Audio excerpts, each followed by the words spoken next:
तो कहानी की शुरुआत दो भाइयों के साथ होती है। बड़े भाई का नाम नेथन, छोटे का नाम सैम। दोनों चुपके से एक संग्रहालय जाते हैं और एक नक्शा चुराने की कोशिश करते हैं। नेथन सैम से कहता है कि ये नक्शा बहुत कीमती है और एक बड़े खजाने का रास्ता दिखाता है। वह प्रेम भूल ही रहा होता है कि गार्ड आ जाते हैं और दोनों को पकड़कर एक अनाथालय ले जाते हैं। दरअसल दोनों के माता पिता नहीं थे और वे पहले से ही उसी अनाथालय में रहते थे। पुलिस अनाथालय की प्रमुख से कहती है कि ये दोनों संग्रहालय से चोरी करते पकड़े गए हैं। ये सुनकर वो महिला बहुत गुस्सा हो जाती है क्योंकि ये पहली बार नहीं था। दोनों भाई पहले भी कई बार उसी नक्शे को चोरी करते हुए पकड़े गए थे, इसलिए वो महिला उनकी बार बार चोरी करने की आदत से तंग आकर पुलिस अधिकारी से कहती है कि सैम अभी छोटा है, इसलिए सैम को छोड़कर नेथन को जेल ले जाओ।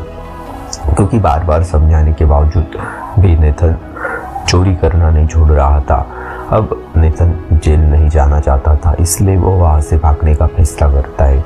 वो अपना सामान पैक करके अपने कमरे में जाता है। वह सामान पैक करके भागने ही वाला होता है कि तभी पीछे से उसका छोटा भाई सैम आ जाता है। सैम अपने बड़े भाई से कहता है कि तुम मुझे छोड़कर जा रहे हो, मैं तुम्हारे बिना नहीं रह सकता। ये सुनकर नेथन सैम के पास आता है और कहता है कि मैं खुद को पुलिस के हवाले नहीं करना चाहता। तुम जानते हो हम दोनों एक समुद्री लुटेरे के परिवार से हैं, इसलिए मुझे वो खजाना हर हाल में ढूंढना होगा। जाने से पहले नेथन सैम को एक पत्र और एक लाइटर देता है और कहता है कि मैं वापस ज़रूर आऊँगा। अपने भाई के जाने के बाद जब सैम वह पत्र खोलता है तो देखता है कि पत्र पूरा खाली है, उसमें कुछ भी नहीं लिखा है। लेकिन जब सैम उस लाइटर से कागज़ के नीचे आग सेकता है तो पत्र पर लिखाई दिखने लगती है। उस पत्र में लिखा था कि याद रखना हम लोग समुद्री लुटेरों के परिवार से हैं। इसके बाद दृश्य बदलता है और हमें 15 साल बाद का दृश्य दिखाया जाता है, जहां हम सैम को देखते हैं जो अब जवान हो चुका है और एक बार में काम करता है। लेकिन सैम उदास रहता है क्योंकि आज से ठीक 15 साल पहले उसका बड़ा भाई उसे अकेला छोड़कर गया था और अब तक वापस नहीं आया। सैम अब भी अपने भाई की तलाश में है। इसी वक्त सैम के पास एक खूबसूरत लड़की आती है। सैम उसका दीवाना हो जाता है और अपने हुनर का इस्तेमाल करते हुए उसके सामने एक पेय पेश करता है। जब वो लड़की सिगारेट जलाना चाहती है तो उसके पास लाइटर नहीं होता। वो सैम से अपनी सिगारेट जलाने को कहती है और सैम उसकी सिगारेट जलाते वक्त बड़ी बारीकी से उसके हाथ से ब्रेसलेट चुरा लेता है। इससे पता चलता है कि सैम ने अपनी पैतृक आदत चोरी करना नहीं छोड़ा है। तभी सैम के पास विक्टर नाम का एक आदमी आता है। वह आदमी सैम से कहता है कि मुझे तुम्हारा लाइटर पसंद आया और मैं इसे किसी भी कीमत पर खरीदना चाहता हूँ। लेकिन सैम इस लाइटर को बेचने से साफ इनकार कर देता है क्योंकि वो लाइटर उसे उसके भाई ने दिया था। इसके बाद विक्टर अपने असली मुद्दे पर आता है। वो सैम से कहता है कि मुझे पता है कि तुम बड़े भाई की तलाश में हो और मैं जानता हूँ वो कहाँ है। एक कहकर विक्टर वहाँ से चला जाता है। उस आदमी के जाने के बाद जब सैम अपनी जेब चेक करता है जहाँ उसने वह ब्रेसलेट रखा था तो उसे ब्रेसलेट नहीं मिलता, बल्कि ब्रेसलेट की जगह उसे विक्टर का कार्ड मिलता है जिस पर उसका पता लिखा होता है। यानी विक्टर चोरी में सैम से भी आगे है। अब सैम सीधा विक्टर के घर पहुंच जाता है। अंदर आकर वो देखता है कि घर में हर जगह कीमती चीजें रखी है। तभी सैम की नज़र उस नक्शे पर पड़ती है और जो 15 साल पहले उसने और उसके भाई ने चुराने की कोशिश की थी। जब सैम नक्शा देख रहा होता है तभी पीछे से विक्टर आ जाता है। विक्टर कहता है कि मुझे पता था तुम यहाँ आओगे। सैम विक्टर से कहता है कि यह तो वही नक्शा है जो एक खजाने का रास्ता दिखाता है, लेकिन इस रास्ते पर जाकर कई लोगों ने जान गंवाई है और कुछ नहीं पाया। ये सिर्फ एक झूठी कहानी है। तब विक्टर कहता है कि ये कोई झूठी कहानी नहीं है, खजाना सच में है। इसके बाद विक्टर एक किताब खोलकर सैम को एक जहाज की तस्वीर दिखाता है और कहता है कि ये कोई आम जहाज नहीं है, ये बहुत पुराना जहाज है जिसकी कीमत 500 करोड़ है और इसमें खूब सारा खजाना छुपा है। सैम पूछता है कि मेरा भाई कहाँ है। विक्टर जवाब देता है कि तुम्हारा भाई और मैं इसी खजाने की तलाश में लगे थे, लेकिन तुम्हारा भाई कहीं खो गया और पिछले 2 साल से मैंने उसे नहीं देखा। जाने से पहले तुम्हारे भाई ने मुझे खजाने के बारे में कई संकेत दिए थे और मुझे पता है तुम्हें भी इसकी काफ़ी जानकारी है, इसलिए हम दोनों मिलकर इसे ढूंढ लेंगे। लेकिन सैम विक्टर के प्रस्ताव को ठुकरा देता है। तब विक्टर कहता है कि अगर तुम मेरा साथ दोगे तो तुम्हें तुम्हारा भाई भी मिल सकता है। ये सुनकर सैम सोच में पड़ जाता है और सीधा घर आ जाता है। घर आकर वो अपने भाई की फोटो देखता है और भावुक हो जाता है। वो विक्टर के साथ खजाना और अपने भाई को ढूंढने के लिए राजी हो जाता है। अगली सुबह सैम विक्टर के पास जाता है और कहता है कि मैं खजाना ढूंढने के लिए तैयार हूँ। तब विक्टर उसे कागज पर एक चाबी का चिन्ह दिखाता है और कहता है कि ये वही चाबी है जिससे हम खजाना ढूंढ सकते हैं। इस तरह की 2 और चाबियां हैं। एक चाबी मेरे पास है लेकिन दूसरी चाबी नीलामी कंपनी में नीलामी होने वाली है, जिसे हमें जल्दी से चुराना है। इसके बाद विक्टर सैम को उसी नीलामी कंपनी के पास ले जाता है और कहता है कि यही वो दूसरी चाबी है जो हमें चुरानी है। इसके बाद ये लोग चाबी चुराने की योजना बनाते लगते हैं। उनकी योजना काफ़ी साधारण है कि ये दोनों नीलामी कंपनी की लाइटें बंद कर देंगे और अंधेरे में चाबी चुरा ले जाएंगे। फिर वो दिन आ जाता है कि जब चाबी नीलाम होने वाली होती है।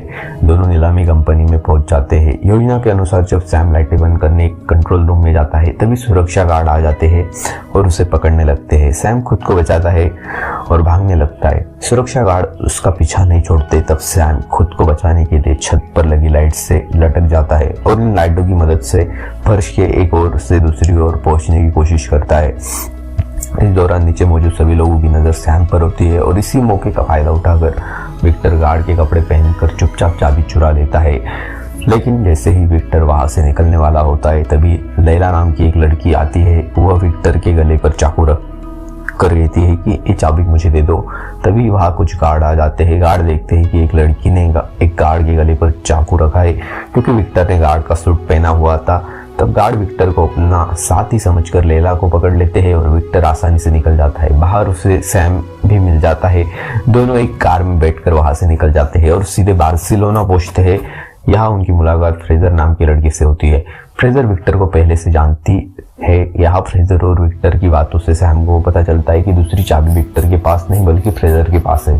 तब विक्टर फ्रेजर से कहता है कि वो दूसरी चाबी हमें दे दो, हम तीनों मिलकर खजाना ढूंढ लेंगे और साझेदार बन जाएंगे। लेकिन फ्रेजर इनकी साझेदारी बनने से इनकार कर देती है और वहां से जाने लगती है। तभी इन दोनों को शक होता है कि फ्रेजर ने खजाने का इतना बड़ा मौका कैसे ठुकरा दिया। जब सैम अपना बैग चेक करता है तो उसे पता चलता है कि फ्रेजर उनकी भी चाबी चुरा कर ले गई है। सैम बिना सोचे समझे फ्रेजर के पीछे भागने लगता है। काफी देर भागने के बाद जब फ्रेजर अपनी कार में बैठकर निकलने ही वाली होती है तब उसकी कार में सामने सैम आ जाता है और विक्टर भी वहां पहुंच जाता है। विक्टर फ्रेजर से कहता है कि अगर तुम सारा खजाना अकेले लेना चाहती हो तो हम तुम्हें नहीं रोकेंगे, लेकिन तुम नहीं जानती कि ये चाबी कहाँ और किस वक्त लगेगी। इसका रहस्य सिर्फ सैम को बताए। ये सुनकर फ्रेजर इन दोनों के साथ काम करने के लिए तैयार हो जाती है। इसके बाद यह तीनों एक गिरजाघर पहुंचते हैं और उसके तहखाने में चले जाते हैं। वहाँ उन्हें चाबी लगाने की जगह भी मिल जाती है। वह जगह एक मूर्ति के नीचे है। अब इन लोगों को ये नहीं पता था कि चाबी को किस ओर घुमाना है। तब विक्टर एक किताब पढ़ता है और कहता है कि दोनों चाबियों को दाईं ओर घुमाना है। और जब ये लोग चाबियों को दाईं ओर घुमाने लगते हैं तभी मूर्ति से तीर निकलने लगते हैं। भाग्य से किसी को तीर नहीं लगता और उनकी जान बच जाती है। इसके बाद दोबारा जोखिम उठाते हुए सैम और फ्रेजर चाबियों को बाईं ओर घुमाते हैं, जिसके बाद मूर्ति के नीचे से रास्ता निकल आता है। वह रास्ता एक सुरंग से होकर जा रहा था। तब विक्टर कहता है कि तुम दोनों उस सुरंग के रास्ते आगे बढ़ो, मैं यहाँ बाहर तुम लोगों की रक्षा करूंगा ताकि कोई भी तुम्हारे पीछे अंदर ना आ सके। सैम और फ्रेजर को विक्टर की बात ठीक लगती है। सैम विक्टर को अपने फोन के जीपीएस से जोड़ लेता है ताकि उन्हें एक दूसरे की स्थिति का पता चलता रहे। इसके बाद सैम और फ्रेजर उस सुरंग से आगे बढ़ने लगते हैं और एक दूसरे दरवाजे के पास पहुंच जाते हैं जो उसी क्रॉस वाली चाबी से खुल सकता था। अब फ्रेजर जैसे ही उस दरवाजे को खोलने की कोशिश करता है तो वहाँ पानी भरना शुरू हो जाता है क्योंकि ये दरवाज़ा ऊपर एक फव्वारे से जुड़ा हुआ है। अगर जल्दी बाहर नहीं निकले तो ये लोग डूबकर मर जाएंगे। अब इस दरवाजे को खोलने के लिए बाहर दूसरे दरवाजे पर पहले चाबी लगाकर उसे खोलना होगा। सैम विक्टर को फ़ोन करके अपनी स्थिति समझाता है और कहता है कि बाहर तुम्हें चाबी का छेद दिखेगा, तुम्हें जल्दी से उसे खोलना होगा। विक्टर को पहले से ही सैम की जीपीएस से जुड़ा था, उनकी स्थिति जान लेता है। वह उस जगह के पास आकर चाबी वाला छेद देख लेता है। अब विक्टर उस जगह चाबी लगाने के लिए सामने लगे शीशे को तोड़ने लगता है। तभी लैला नाम की वो लड़की वहां आ जाती है जिसने पहले भी विक्टर पर हमला किया था और अब दोनों में लड़ाई शुरू हो जाती है। दूसरी तरफ सैम और फ्रेजर पानी में डूबते जा रहे थे। विक्टर उस लड़की से काफ़ी देर लड़ने के बाद उस शीशे से मारकर बेहोश कर देता है और जल्दी से दरवाजे में चाबी लगा देता है। विक्टर की चाबी लगाते ही दूसरी तरफ सैम और फ्रेजर के लिए ऊपर से दरवाज़ा खुल जाता है और उनकी जान बच जाती है। अब ये दोनों उस जगह से बाहर आते हैं और फिर से आगे बढ़ने लगते हैं। अब बारी थी आखिरी दरवाजे को खोलने की, लेकिन कोई नहीं जानता था कि इसे कैसे खोलना है। विक्टर बाहर खड़ा एक छेद से इन दोनों को देख रहा था। सैम चाबी को उस छेद में आजमाता है, लेकिन चाबी उसमें फिट नहीं हो रही थी। तभी सैम दीवार पर बने चाबी के प्रतीक को देख लेता है और समझ जाता है कि इस दरवाजे को खोलने के लिए एक दूसरी चाबी की ज़रूरत है। सैम फ्रेजर से कहता है कि जाओ और विक्टर से दूसरी चाबी लेकर आओ, लेकिन विक्टर उन पर भरोसा नहीं करता और दूसरी चाबी देने से इनकार कर देता है। लेकिन इस दरवाजे को खोलने का दूसरा रास्ता नहीं था, इसलिए विक्टर उन्हें चाबी दे देता है। अब सैम जब दोनों चाबियों को मिलाता है तो वही प्रतीक बन जाता है जो दीवार पर बना था। सैम दोनों चाबियों से दरवाज़ा खोल देता है और जब ये दोनों अंदर प्रवेश करते हैं तो उन्हें 4 बड़ी बड़ी मटकियाँ दिखाई देती है। दूसरी तरफ विक्टर सैम से बार बार पूछ रहा था कि खजाना मिल गया है या नहीं। उन्हें लग रहा था कि खजाना इन मटकियों में है। सैम फ्रेजर को अपने कंधे पर उठाता है ताकि देख सके कि मटकियों में क्या है। फ्रेजर जब एक मटका खोलकर देखती है तो उसमें सिर्फ नमक भरा होता है। इसका मतलब था कि यहाँ कोई खजाना नहीं था। ये देखकर वे बहुत उदास हो जाते हैं और तभी वह चारों मटकियाँ अचानक टूट जाती है, जिनमें से एक नक्शा निकलता है। यही उस खजाने तक जाने का असली नक्शा था। अब जब सैम नक्शा देख रहा था तभी फ्रेजर उस पर बंदूक तान देती है और उससे नक्शा ले लेती है। सैम कहता है कि तुम ऐसा नहीं कर सकती, तुम तो हमारी टीम में थी। फ्रेजर कहती है ये मुझे तुमसे कोई दिक्कत नहीं है, लेकिन तुम्हारे साथ जो विक्टर है वो एक धोखेबाज है और उसने तुम्हारे भाई को भी धोखा दिया था। इसके बाद फ्रेजर सैम को बंदूक से सिर पर मारकर बेहोश कर देती है और नक्शा वो दोनों चाबियां लेकर चली जाती है। कुछ देर बाद विक्टर सैम के पास आता है और उसे बेहोश देखकर समझ जाता है कि फ्रेजर ने धोखा देकर नक्शा और चाबियां ले ली है। सैम को होश आता है तो वह गुस्से से विक्टर से पूछता है कि मेरा भाई कहाँ है। और विक्टर बताता है कि मैं और तुम्हारा भाई बहुत साल पहले इस खजाने को ढूंढने निकले थे, लेकिन इसे ढूंढने सिर्फ हम नहीं बल्कि लैला नाम की वो लड़की भी थी जिसने म्यूजियम में मेरे गले पर चाकू रखा था। उसने तुम्हारे भाई को मार दिया। ये सुनकर सैम बहुत भावुक हो जाता है और वहाँ से जाने लगता है। लेकिन तभी विक्टर कहता है कि तुम्हारा भाई चाहता था कि उसकी मृत्यु के बाद तुम उसका सपना पूरा करो। ये सुनकर सैम कहता है कि ठीक है, मैं अपने भाई के लिए इस खजाने तक ज़रूर पहुँचूंगा और खजाना मिलते ही हमारे रास्ते अलग हो जाएंगे। एक घर सैम चला जाता है। दूसरी तरफ हम फ्रेजर को देखते हैं जहाँ लैला भी मौजूद है। ये वही लड़की है जिसने सैम के भाई को मारा था।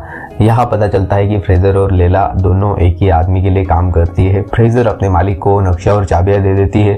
उसे देखकर फ्रेजर का मालिक बहुत खुश होता है और लैला से कहता है कि आज के बाद तुम फ्रेजर के अधीन काम करोगी क्योंकि तुम नक्शा लाने में असफल रही हो और ये काम फ्रेजर ने पूरा कर दिखाया। ये सुनकर लैला को बहुत गुस्सा आता है।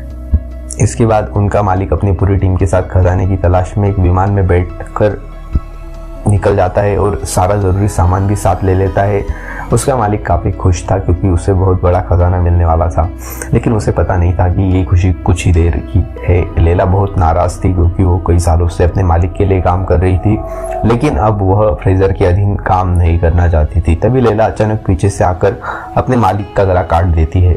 अपने मालिक को मरा देखकर फ्रेजर समझ जाती है कि लैला अब उसे भी नहीं छोड़ेगी, इसलिए वो अपनी जान बचाने के लिए विमान में रखी एक कार में छुप जाती है। लैला अपने आदमियों से कहती है कि जाओ और फ्रेजर को ढूंढो और मार डालो। और तभी हम सैम और विक्टर को देखते हैं जो उसी लाल कार की डिक्की में छुपकर विमान में आ गए थे। अब जब सभी लोग फ्रेजर को ढूंढ रहे थे, इसी मौके का फायदा उठाकर सैम और विक्टर चुपके से नक्शा चुरा लेते हैं। कुछ देर बाद लैला फ्रेजर को देख लेती है, जिसके बाद इन दोनों के बीच में गोलीबारी शुरू हो जाती है। जब वे लोग एक दूसरे पर फायरिंग करने में व्यस्त होते हैं तभी विक्टर सैम से कहता है कि हमें नक्शा मिल चुका है, इसलिए हम जल्दी से पैराशूट लेकर यहाँ से चले जाएंगे। विक्टर पैराशूट लेकर कूद जाता है, लेकिन सैम यहाँ से नहीं कूदता क्योंकि लैला ने उसके भाई को मारा था और आज सैम उससे बदला लेना चाहता था। वो लैला से कहता है कि तुमने मेरे भाई को क्यों मारा। लैला उसे कोई जवाब नहीं देती और अपने आदमियों से उससे मार डालने को कहती है। अब जब लैला के आदमी सैम को मारने के लिए आगे बढ़ते तभी सैम विमान का सारा सामान जो आपस में बंधा था खोल देता है।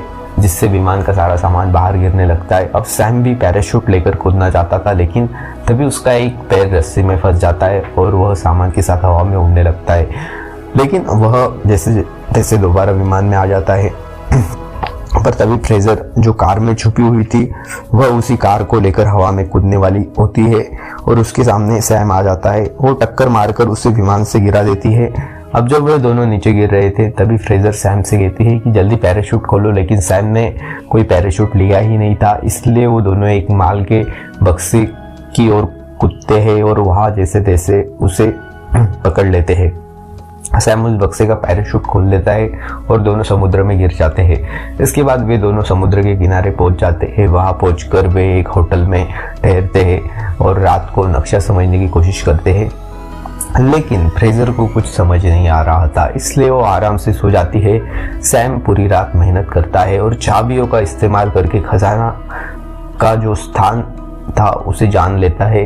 इसके बाद वह उस स्थान को एक नोट पर लिख देता है और सो जाता है। जब सुबह फ्रेजर उठती है तो देखती है कि सैम ने नक्शा समझकर खजाने का स्थान निकाल लिया है। वो फिर से चालाकी दिखाते हुए वो नोट लेकर खजाने की तरफ निकल जाती है। अब सैम जब जागता है तो देखता है कि फ्रेजर उस स्थान को लेकर जा चुकी है उसकी लेकिन वो उदास होने की वजह हंसने लगता है। दरअसल सैम ने उस नोट पर गलत स्थान लिखा था, क्योंकि उसे पता था कि फ्रेजर धोखा देगी। असली स्थान उसने एक बोतल में छुपा रखा था। इसके बाद सैम एक नाव से उस स्थान पर पहुंच जाता है, लेकिन लैला भी सैम पर नजर रखे हुई थी। सैम नाव से उतरकर आखिरकार उस जगह पहुंच जाता है जहां 2 बड़े जहाज और वो खजाना था। सैम उस जहाज पर चढ़ जाता है जहां उसे बहुत सारे सोने से भरे ड्रम मिलते हैं। ये देखकर वो बहुत खुश हो जाता है, लेकिन तभी पीछे से विक्टर की आवाज आती है। सैम पूछता है कि तुम यहाँ कैसे आए? विक्टर जवाब देता है कि क्या तुम भूल गए, तुमने ही मुझे अपने जीपीएस से जोड़ा था।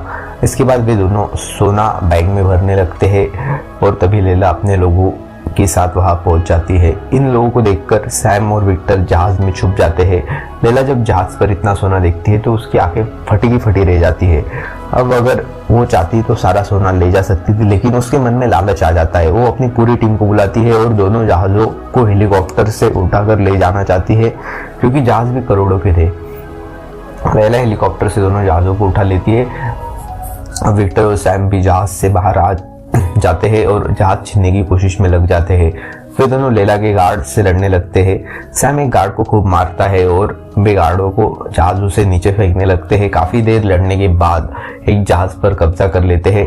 अब लैला देखती है कि उसका एक जहाज सैम और विक्टर ने हाईजैक कर लिया है, तो वो बहुत गुस्सा होती है और अपना हेलीकॉप्टर उनके पीछे लगा देती है। विक्टर हेलीकॉप्टर से जहाज तेजी से आगे बढ़ाता है, लेकिन लैला उसका पीछा नहीं छोड़ती और अपना जहाज उसके करीब लाकर अपने लोगों को लड़ने भेज देती है। सैम उन लोगों से लड़ने लगता है और तभी लैला सामने आकर विक्टर के जहाज से टक्कर मारती है, लेकिन इससे जहाज को ज्यादा नुकसान नहीं होता।